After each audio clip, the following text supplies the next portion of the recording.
Challenge, সেটা হচ্ছে র্যাডিক্যালাইজেশন। এবং এখনো পশ্চিমবঙ্গের জনমন এতে প্রস্তুত হয়েছে বলে আমার জানা নেই। যদি হতো তাহলে যেদিন ফিরহাদ হাকিম খোলাখুলি দাওয়াতে ইসলামের কথা বলেছিলেন কলকাতার মেয়র হিসেবে, কলকাতার মানুষরা রাস্তায় নামতেন। সুশীল সমাজ কার্যত নেই, এবং মুখ্যমন্ত্রী মমতা বন্দ্যোপাধ্যায় একটি বিষয় সফল, যে তিনি মেরুদণ্ডটা খুলে নিয়ে ওখানের মধ্যে কোনো প্লাস্টিকের পাইপ ঢুকিয়ে দিয়েছেন। কোনো প্রতিবাদ নেই।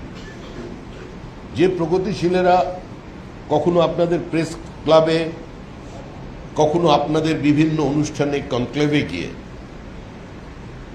এপার বাংলা ওপার বাংলাকে এক করে দেবার কথা বলেন, বাংলা ভাষার কথা বলেন, এবং যারা সবসময় মনে করেন যে সাংস্কৃতিক আদান প্রদানের প্রয়োজন আছে, এই এত ছবি করেছেন প্রসেনজিৎ চট্টোপাধ্যায়, আবার সাম্প্রতিক পদ্মশ্রী পেলেন। গৌতম ঘোষ অনেক ছবি করেছেন, আবার একজন তো মঞ্চ আলো করে থাকছেন জয়া হাসান। এরা কেউ প্রতিবাদ করছেন না। ওখানের শিল্পীরাও যে আক্রান্ত, ওখানের শিল্পীরাও যে রক্তাক্ত, এ নিয়ে কেউ কোনো কথা বলছেন না।